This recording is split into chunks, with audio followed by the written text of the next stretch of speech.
Graça e paz, meus amados irmãos e amigos em Cristo. Eu sou o pastor Simei Costa Lima, da Igreja Batista Monte Alegre, em São Paulo. Nós estamos com o nosso momento com Deus dominical. Eu vou orar dando início à nossa transmissão deste domingo. Pai amado, nós agradecemos toda a Tua grandeza, toda a Tua santidade, tudo aquilo que Tu representas para nós como nosso Deus, nosso Pai, tudo aquilo que nós temos como Deus gracioso e amoroso. Obrigado por nos ensinar, por nos falar continuamente, fazendo com que a nossa vida possa ser aperfeiçoada cada vez mais através dos ensinamentos da Tua Palavra. Abençoe cada irmão, cada irmã e cada amigo neste domingo e que nós tenhamos toda a Tua alegria nesse momento. É minha oração em nome de Jesus. Amém. Eu quero pedir para que você compartilhe esta mensagem com seus amigos. Você possa também deixar sempre o seu like e fazer algum comentário. Isso trará relevância e fortalecerá o nosso canal. Eu quero pensar com você nesse domingo sobre o tema A Maneira do Espírito. Eu quero basear esse texto no Evangelho de João, capítulo 3, versículo 8. O texto nos diz o seguinte: o vento sopra onde quer e ouves o seu som, mas não sabes de onde ele vem, nem para onde vai. Assim é todo que é nascido do Espírito. Meus amados, eu gosto de pensar na ação e na atuação do Espírito Santo na decisão de uma pessoa. O episódio de João 3 mostra o encontro de Jesus com Nicodemos, ou o encontro de Nicodemos com Jesus, pois foi Nicodemos quem o procurou.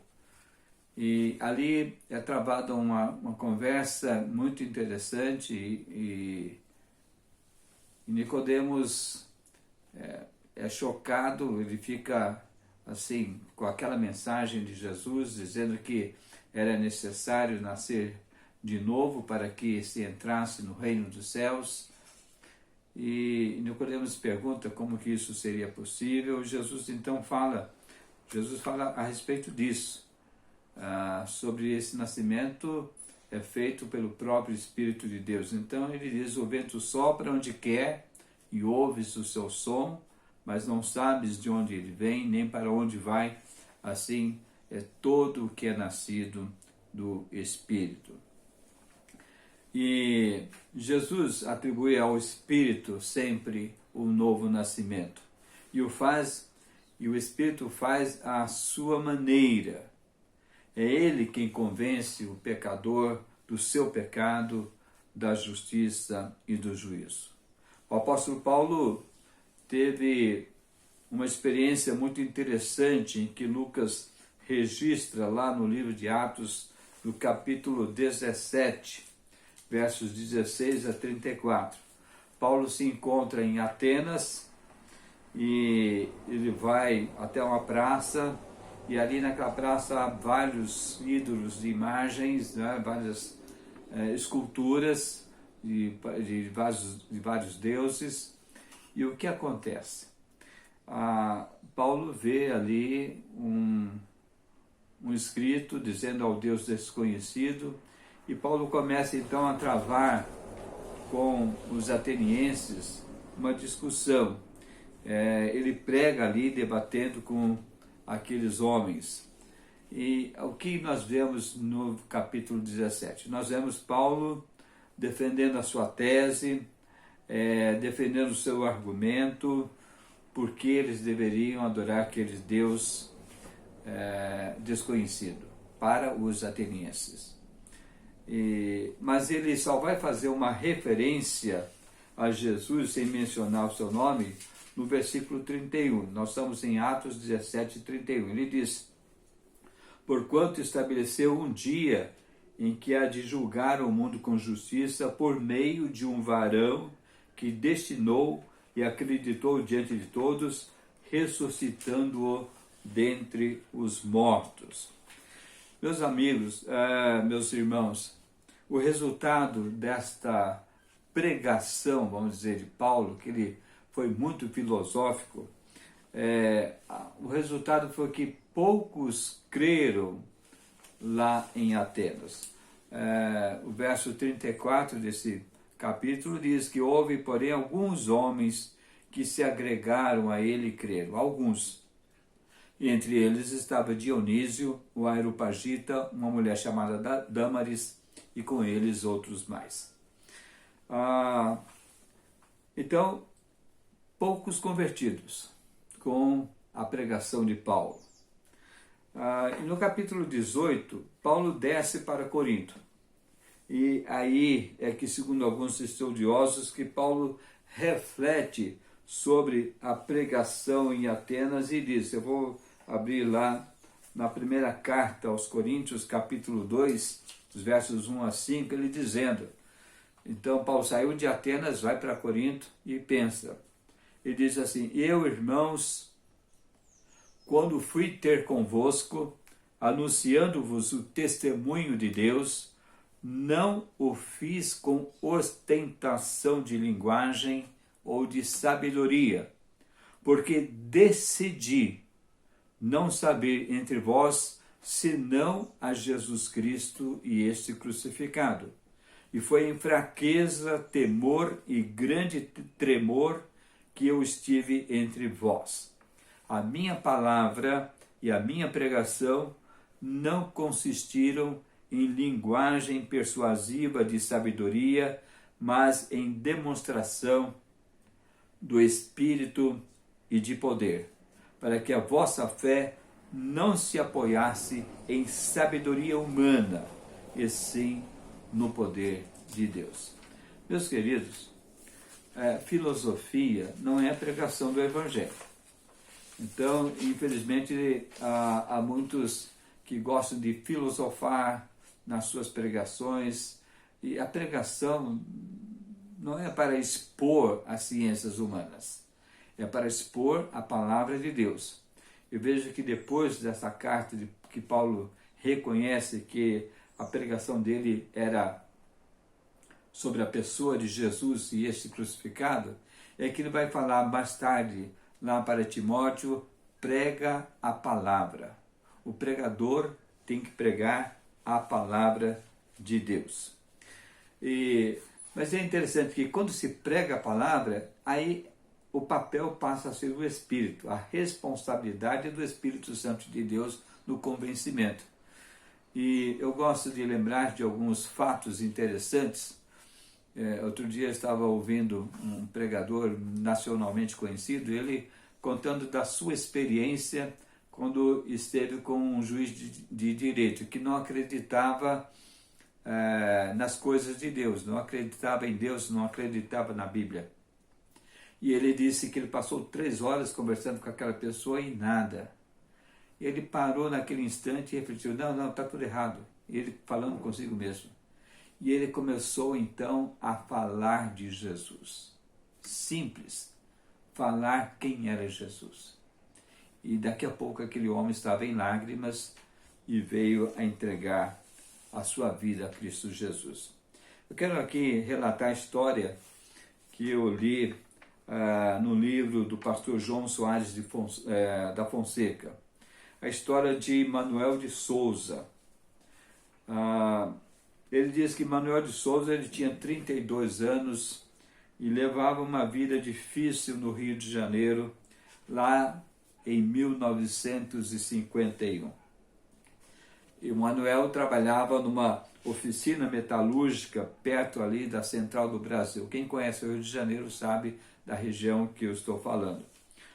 Seu patrão do Manuel, era um cearense incrédulo e ele tinha 3 preconceitos na vida. O patrão, ele não gostava de negros, ele detestava torcedores de futebol e ele morria de raiva de empregado sindicalizado. Então, Manuel de Souza tinha esses 3 defeitos na visão do próprio patrão. E Manuel irritava muito o seu patrão, ainda mais quando Manuel ganhou na justiça do trabalho 4 causas contra o seu patrão. Manuel recebeu a ameaça de demissão. Ele tinha um temperamento violento e não aceitaria passivamente aquela postura do patrão.